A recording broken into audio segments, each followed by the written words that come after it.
निरवममुरारिसुरार्चितलिङ्गं निर्मलभासितशोभितलिङ्गं जनमजदुःखविनाशकलिङ्गम्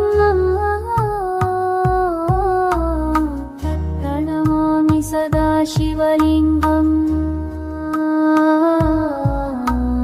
देवमुनिप्रवरार्चितलिङ्गं कामदहनकरुणाकरलिङ्गं रावणदर्पविनाशनलिङ्गं तप्रणमामि सदा शिवलिङ्गम् सर्वसुगन्धसुलेपितलिङ्गं बुद्धिविवर्धनकारणलिङ्गं सिद्धसुरासुरवन्दितलिङ्गं तप्रणमामि सदा शिवलिङ्गम् कनकमहामणिभूषे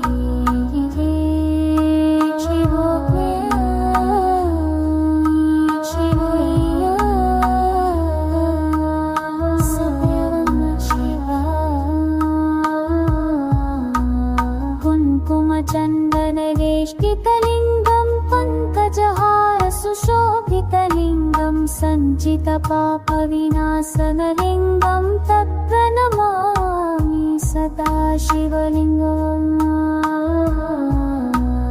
कुङ्कुमचन्दनलेपितलिङ्गं पङ्कजहारसुशोभितलिङ्गं सञ्चितपापविनाशनलिङ्गं तत्प्रणमामि सदा शिवलिङ्गम्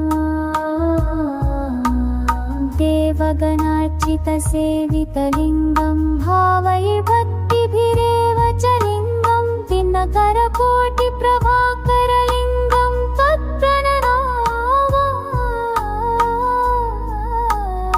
अष्टदलोपरिवेष्टितलिङ्गं सर्वसमुद्भवकारणलिङ्गम् अष्टदरिद्रविनाशनलिङ्गं तत्प्रणमामि सदा शिवलिङ्गम्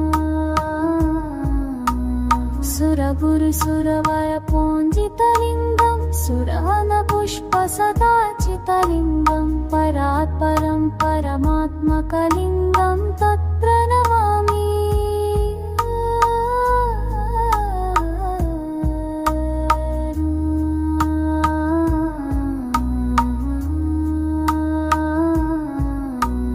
लिङ्गार्डकमिदं पुण्यपटे शिवसन्निधौ शिवलोकमवाप्नोति शिवेन सह मोदते।